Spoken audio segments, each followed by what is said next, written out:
আর্থিক বিবরণীতে যদি আপনি এক্সপার্ট না হতে পারেন, আপনার যে এমবি খরচ করে ভিডিওটা দেখছেন, এমবির টাকার আপনাকে আমি ফেরত দিয়ে দেবেন ইনশাআল্লাহ। প্রথমত আর্থিক বিবরণীতে বুঝতে আপনাকে সহায়তা করবে এমন একটা বাস্তব উদাহরণ আপনাকে আমি দেই। আপনারা নুডলস রান্না করেছেন, বেশিরভাগই জানে যে নুডলস কীভাবে রান্না করতে হয়। প্রথমত কিছু সবজি আপনারা কেটে নেন, ওইটাকে সিদ্ধ করেন, তারপরে নুডলসগুলো সিদ্ধ করেন, তারপরে সিদ্ধ নুডলস এবং সিদ্ধ সবজিগুলোকে আপনারা মিক্স করেন, তাই না? কিন্তু এইটা না করে যদি আপনারা ওই যে সবজিগুলো না কেটেই এবং নুডলসগুলো সিদ্ধ না করেই সবগুলোকে একসাথে একটা পাতিলের ভেতরে দিয়ে যদি আপনি আগুন জ্বালায় দেন, আপনি কি আপনার কাঙ্ক্ষিত যে নুডলস সেটা আপনি পাবেন? কখনো পাবেন না। এই যে কয়েকটা ধাপ আপনাকে ফলো করতে হয়, সবজিগুলো কাটতে হয়, সিদ্ধ করতে হয়, নুডলসটা কাটতে হয়, সিদ্ধ করতে হয়, চিকেন দিলে সেটাকে আলাদা করে প্রসেস করতে হয়, প্রত্যেকটা প্রসেস আলাদা আলাদা করে তারপর একসাথে মিক্স করে তারপর রান্না করতে হয়। আর্থিক বিবরণীর ব্যাপারটাও ঠিক তেমনই। আর্থিক বিবরণীর অনেকগুলো অংশ আছে। প্রথমত তিনটা অংশ। এক নম্বর হচ্ছে বিশদ আয় বিবরণী, ২ নম্বর মালিকানা সত্ত্ব বিবরণী, ৩ নম্বর আর্থিক অবস্থার বিবরণী। আমি আবারও বলবো, ধৈর্যের সাথে আপনারা আমার সাথে থাকুন। যদি আপনারা একদম এক্সপার্ট না হন, আমার কথা যদি ভালো মতো শোনেন এবং যদি এক্সপার্ট না হন, তাহলে আপনারা এই যে কষ্ট করে আপনারা টাকা খরচ করে ভিডিওটা দেখতেছেন, আপনার এমবি আমি ফেরত দিয়ে দেবেন ইনশাআল্লাহ। শুধু একটু ধৈর্য ধরেন। কোনো কিছু শিখতে হলে বিনয় এবং ধৈর্যের দরকার হয়। আশা করি আপনাদের কাছে ব্যাপারটা একদম ক্লিয়ার। এখন একবারে পুরো আর্থিক বিবরণী তো করা যাবে না, আমাদেরকে ধাপে ধাপে একটা একটা স্টেপ ফলো করতে হবে। যেমনটা ওই যে নুডলস রান্না করার জন্য আমরা করেছিলাম, প্রথম স্টেপটা কি? বিশদ আয় বিবরণী। এখন বিশদ আয় বিবরণী আবার কেন প্রস্তুত করা হয়, এটি একটু বুঝলে আপনার জন্য সুবিধা হবে। একটা প্রতিষ্ঠান সারা বছরে সে মুনাফা করেছে নাকি ক্ষতি করেছে, ব্যবসার লাভ লস, এটা একটু যাচাই বাছাই করা দরকার। এটা একটা ব্যবসার যে মালিক সে জানতে চায়। এই যে ব্যবসার লাভ নাকি ক্ষতি, এই পরিমাণটাই বের করা হয় বিশদ আয় বিবরণীর মাধ্যমে। এখন বিশদ আয় বিবরণীকেও আবার কয়েক ভাগে ভাগ করা যায়। বিশদ আয় বিবরণীর মাধ্যমে ৩ ধরনের মুনাফা বের হয়: মোট মুনাফা, পরিচালন মুনাফা, নিট মুনাফা। একবারেই ৩ নম্বর স্টেপে যাওয়া যাবে না। ৩ নম্বর স্টেপ কি? নিট মুনাফা। একবারে আপনি ৩ তলায় উঠতে পারবেন না।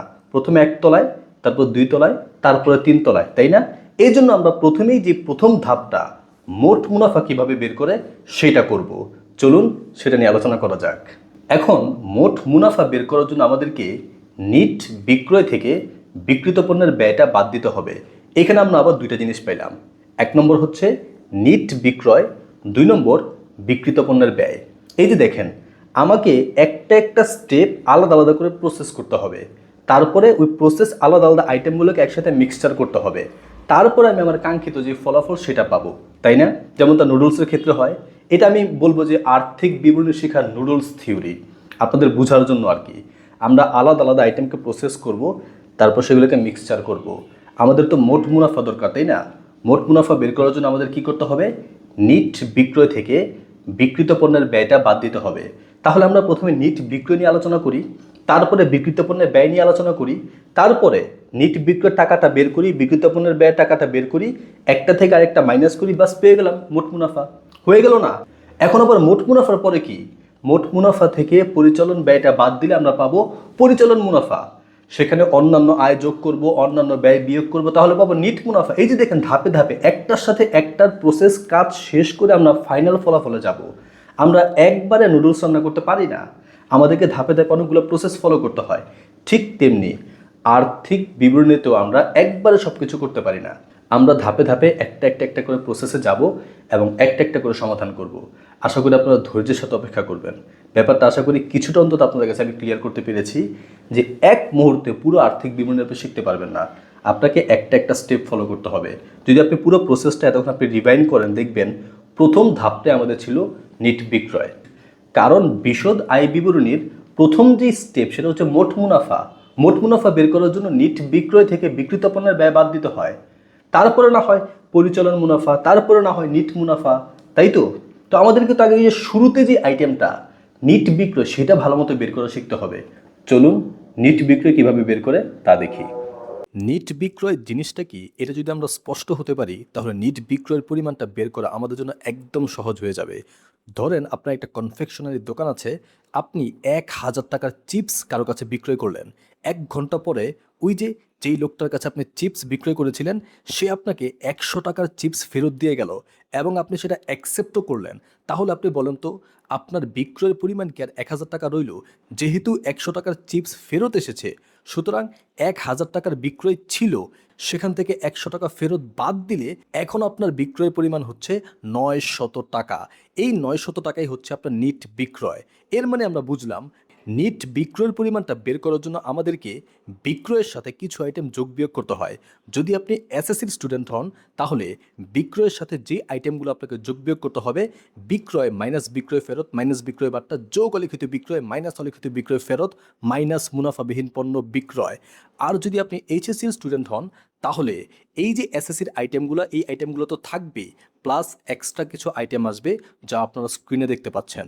আর যদি আপনি বিবিএর স্টুডেন্ট হন, তাহলে এই যে আইটেমগুলো যেগুলো এইচএসসিতে আছে, জাস্ট এইগুলোই বাংলার জায়গায় ইংরেজিতে হয়ে যাবে। আশা করি আপনাদের কাছে ব্যাপারটা একদম ক্লিয়ার। এখন এই যে এতগুলো আইটেম যেগুলো বিক্রয়ের সাথে যোগ বিয়োগ করতে হবে, আপনাদের কাছে মনে হইতে পারে এতগুলো আইটেম কিভাবে মুখস্থ করবেন? টেনশনের কিছু নাই। আমরা কিন্তু সুরে সুরে তালে তালে অনেক গান আমরা মুখস্থ করে ফেলি। এইখানেও যদি আপনারা সুরে সুরে তালে তালে কয়েকবার পড়েন, দেখবেন আপনাদের কাছে এরকম নিট বিক্রয়ের পরিমাণের যে সূত্রটা, এটা মুখস্থ করাও একদম সহজ হয়ে যাবে। আমার সাথে আপনারা কয়েকবার পড়েন তো, বিক্রয় মাইনাস ফেরত মাইনাস বার্তা যোগ অলিখিত বিক্রয় মাইনাস অলিখিত বিক্রয় ফেরত মাইনাস মুনাফাবিহীন পণ্য বিক্রয়। এইভাবে অথবা আপনি আপনার মতো করে যেভাবে খুশি আপনি পড়তে পারেন। বিক্রয় মাইনাস ফেরত মাইনাস বার্তা যোগ অলিখিত বিক্রয় মাইনাস অলিখিত বিক্রয় ফেরত মাইনাস মুনাফাবিহীন পণ্য বিক্রয়। এই যে আপনি কয়েকবার যদি পড়তে থাকেন, দেখবেন আপনার মুখস্থ হয়ে যাবে ইনশাআল্লাহ। এখন এই যে আমরা নিট বিক্রয়ের সূত্রটা শিখলাম, এইটা দিয়ে চলুন আমরা কিছু অঙ্ক প্র্যাকটিস করি এবং প্র্যাকটিক্যালি আমরা নিট বিক্রয়ের পরিমাণটা অঙ্কের সাহায্যে বের করা শিখি। চলুন দেখা যাক। এখানে আমরা কিছু তথ্য দেখতে পাচ্ছি, এখান থেকে আমরা নিট বিক্রয়ের পরিমাণটা বের করব। এখন এখানের যতগুলো তথ্য আছে, সবগুলি কিন্তু আমাদের নিট বিক্রয় বের করার জন্য দরকার নাই।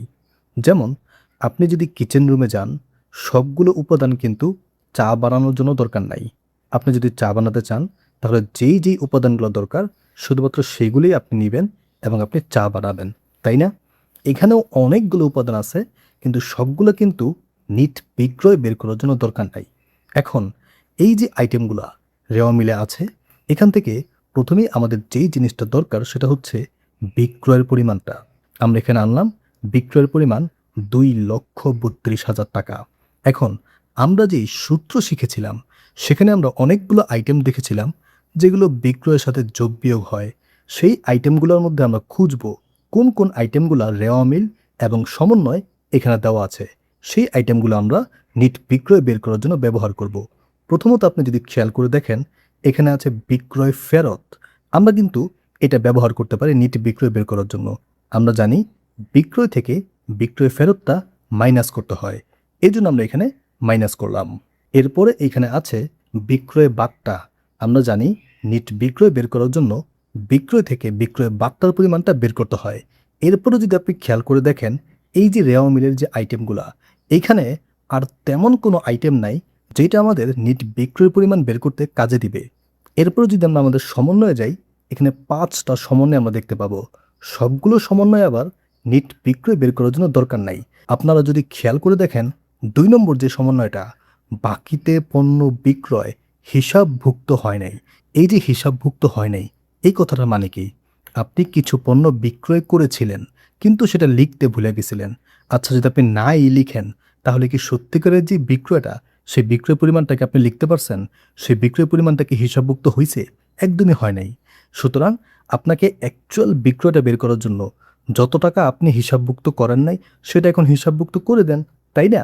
ধরেন আপনার টিচার আপনাকে বলছে ক্লাসরুমের মধ্যে আপনার কতটা ফ্রেন্ড আছে তার একটা লিস্ট করতে। আপনার মোট 10টা ফ্রেন্ড আছে, কিন্তু আপনি 9 জনের নাম লিস্ট করছেন।